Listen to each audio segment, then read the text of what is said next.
Yeah, respected chairman, respected convener, and all the dignitaries. I thank the AIOC for this opportunity. Uh, Today, my topic is on artificial intelligence and Wolfram language in papilledema. Uh, so there are no financial disclosures. These are my contributors, including neurologists and senior ophthalmologists from various hospitals. The New England Journal had published an article in 2020 about using artificial intelligence to detect papilledema from ocular fundus photographs. However, they only relied on the fundus photos. We have studied a large number of cases of papilledema since 2015 and entered the data. And before that, we wanted to know whether papilledema is there, whether there is visual disruption, whether there is progress in the disruption of vision, and is there any atrophy that is setting in. So far, we know that optic disc and findings and visual field changes correlate very well. There is a correlation between visual field and sensitivity loss and the grade of papilledema. There is also a huge, there's a study which says that almost 24% people lose some grade of vision in papilledema. So it's an important problem. And the risk factors include male gender, hypertension, anemia, black race, younger age, obesity, higher opening pressure, severe papilledema, and significant loss at presentation. So timely surgery is important. However, we should know if the loss of neurons has already set in and what we can expect from the surgery. And therefore, we thought about this algorithm. So there are conventional artificial intelligence tools available already. And Wolfram language is an additional tool which can be used in the analysis to predict the outcomes. We took 291 items of papilledema since the last 5 or 6, 2015 to 6 years. And a multiple regression analysis was done by entering all the data into artificial intelligence platforms and Wolfram language.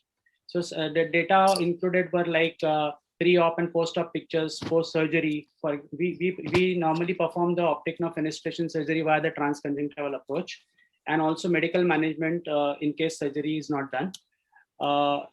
Again, for example, 1 month post-op data, then optic disc photographs as they were entered into this artificial intelligence software and machine learning softwares where they analyze pre and post-op pictures or post-treatment, I would say not op, but treatment pictures. So this is unclassified picture, it just shows the optic disc of multiple patients. And these are the segmentations that are introduced into the software, which shows the blood vessels which are visible, and then after treatment more vessels become visible, or if it becomes severe the number of vessels decreases. So as you can see in this, the vessels surrounding the disc were removed as the papilledema increased. And Harlick's entropy is another feature of this software where we see the texture features of the retina, which shows commotion in the retina when there is increased papilledema. The various features as per the Frisson, we all know the Frisson grading of papilledema, but the various features that were included in this study were from the optic disc were vessel discontinuity index, obscuration around the disc, nasal to temporal ratio, vessel discontinuity index to disc proximity, etc., etc. Around 10 features were included. And then Wolfram language is a unique engine which adds to the analysis done by the AI software. So it further improves the prediction of success and guides our treatment. This is a website of Wolfram Mathematica from which we took the software. This is easily available. It's a machine language which actually does the analysis for you. It answers questions and generates reports. The method that we selected was that we collected the reports and results were analyzed for success to test the algorithm. Then they were compared with cases which were done in spite of algorithm suggesting failure, and then also compared with cases which were refused surgery when the algorithm was suggesting that it should succeed. So we were seeing all probabilities while entering the data. And then we also, these are the things we entered into the algorithm, like dynamic retina. These are the pulsations of the various arteries that are taken into consideration by the software.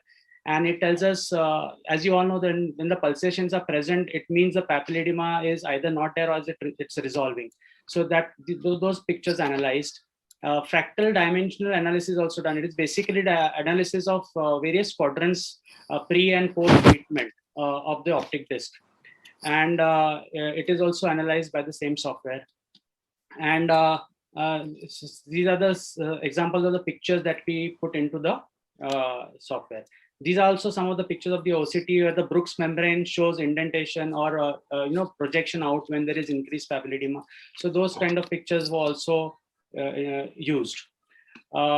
The algorithm in its conventional form had sensitivity of 89% and specificity of 82%. And when Wolfram language addition, the Wolfram language was used, it was 84% and 89% sensitivity and specificity.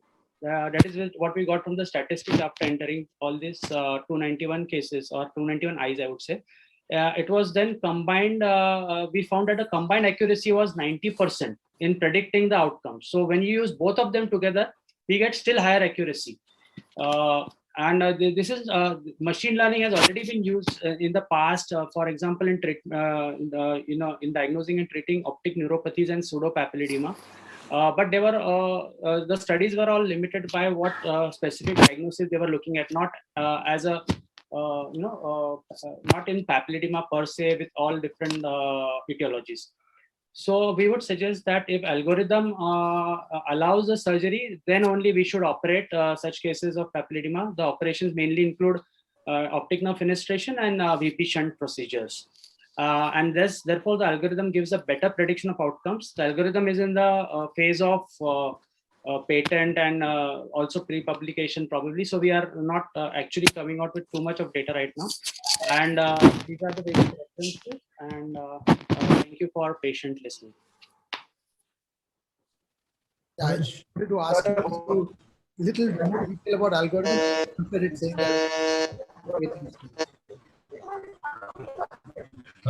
actually, your presentation is more like an introduction to artificial intelligence and machine learning.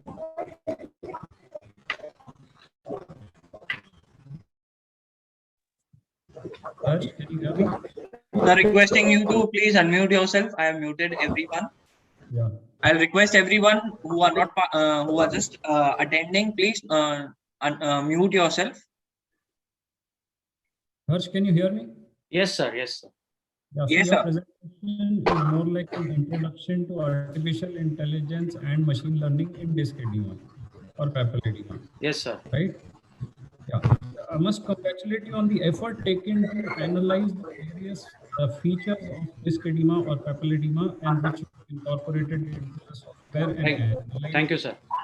It's an excellent initiative, and I would actually suggest that you take part in international collaboration on this, because India should lead the world on this. Absolutely, sir. Yes, I agree with your point. Yes, sir.